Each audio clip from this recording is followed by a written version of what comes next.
सदा सत्स्वरूपं चिदानन्दकन्दं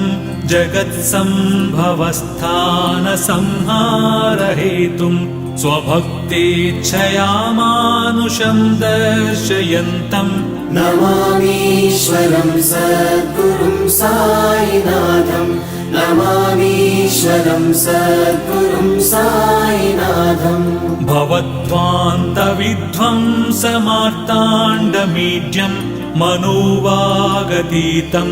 मुनिर्ध्यानगम्यं जगद्व्यापकं निर्मलं निर्गुणं त्वां नमामीश्वरं सद्गुरुं साईनाथं नमामीश्वरं सद्गुरुं साईनाथम् भवाम्बोधिमग्नार्दितानां जनानां स्वपादाश्रितानां